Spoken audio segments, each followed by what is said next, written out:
Hammaga assalomu alaykum. 3-o'nimiz. Daşoz'dan Aşkabat'a yani Velik'te yürüme 3. günümüz bugün. Hem zaryatla Velik kaldı telefonlarını. İyi bu yolun üstünde yer saat yok. Stansiyalarının birisinde kaldık. Hem telefonlarımızı, zatlarımızı zaryata koyalım dedik. Hem zatlarımızı zaryata koyduk, zat ettik. Akşam bize için dım kıyım oldu. Yani birinci günümüz hem yakşadı ondan. Hem zaryatı var idi, yakşadı. Birinci günümüz yaxşırak idi. İkinci günümüz hem köp ettik yolunu, hem yerimiz ağrıydı, hem bu kıyım oldu bize için, hem zaryatı ölgen için. Onda devam mı bize? Devam. Pakal güç var, görürüz. Onda dostlar devam. Daha yine de devam ederiz. Görüp barınla, izlep barınla. Şimdi bize bir gün akşam Bokurdak'a baramız dedik, yetip bilmedik. Hava. Şimdi Bokurdak'a çeldi 30-35 kilometre görünedi. Şimdi 35 kilometre'ni basıp ötmeli bize. Yani Bokurdak'a barıp hem mezatını koymalı bize. Video dedi, zat dedi, internette dedi, paylaşmalı dedi. Şunu zatlan etmeli. Onda devam. Dostlar, obanın bir yerine geldik, bir obağa eldimizden bir oba çıktı. Birlikimiz daha şükür eldinki bakırış kes, yani kamera yarıldı lekin kan girdi. Kandan cayına salık koydum. İşte bu dem çıkmasın deyip bu Bokurdak'a barganda bağ dediler. Böyle Bokurdak'ta yamarmız onu nasip olsa. Ayak aldığından bir yerden köp ana aldık. Ne aldık? Zat ettik, simkelerini doldurduk. Hemen yemiştim içimden. Ondan Dayko yola devam mı? Hava. Dine devam. Dine devam. Nasip olsa devam etemiz. Kuru devam. Ana şunun gəplə dostlar. Xardınızlar mı dese biraz xarıdıq. Ayaklarımız xarıdı, ağrıydı. Degenliğini velosiped qaydamakam ansat emas.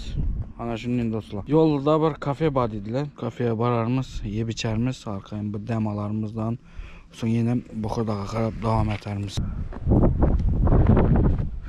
Ket klas. Ketten gele. Xoşraylıqa qaranma. Çaygan süşüsüne qaranma. Bu xoşraylıqa qaranma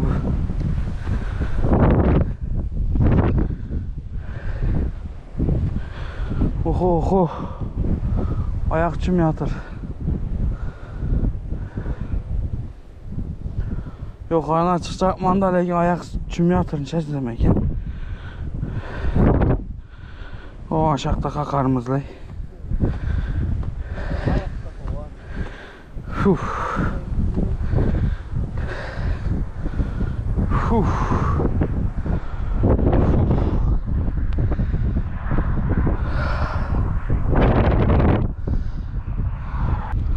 Karanlık dostlar. Çeken su üstüne. Videoda görünem görünmüyor mu bilin benden. Lakin göz bilen görmek başkaça. Su işeyip tuttuk, kak. Karanlık tolkun. Su değil. Şişedi. Küçük attı da gelmiş kısası. Ne? Kum. O zaman inanmanı demir yola köçmezlik için etediler ekiledi. Su saklıydı da çayeni, yani gitmesin de. Ha şimdi yine dostlar Velik'nin kamera yarıldı, kan girdi. Olsun şimdi yamadık, zat ettik. Şimdi koyu yatırımızda eldine tikan girmedi. Tikanını koydum, no demi çıkmındırmedi. Tikanla yatıp yamattık. Küçük etmiş kısasıyla.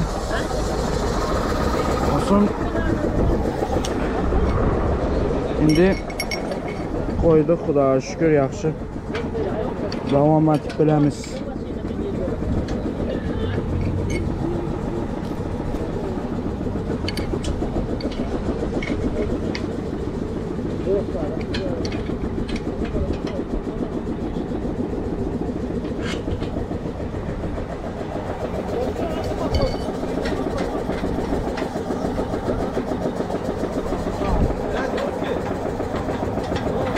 Да, русский. Да, русский. Мы знаем русский. Да. Dostlar, obağa gelip yettik. Allah'a şükür. İnden bir kaladon yerde bir obanın içinde bir kaladon yerde tapıp banyo açtık Allah'a şükür. Hede tikerlediydik oğlum. İnden videolarımızı, montaj eterimiz, tutarımız. Koyup olduğundan koyarımız. Callı xarıdık. Yatarak geldik. Velikni yamattık, zat ettik. Okatımızı yedik. İnden şu işlerimize karımız. Asla yavaş. Yatağımız, dem alamız. Yerten 60 kilometre qaraş tuttu bizə. Şu 60 kilometrini ötməli bizə. Hanın da yerten 60 kilometre devam.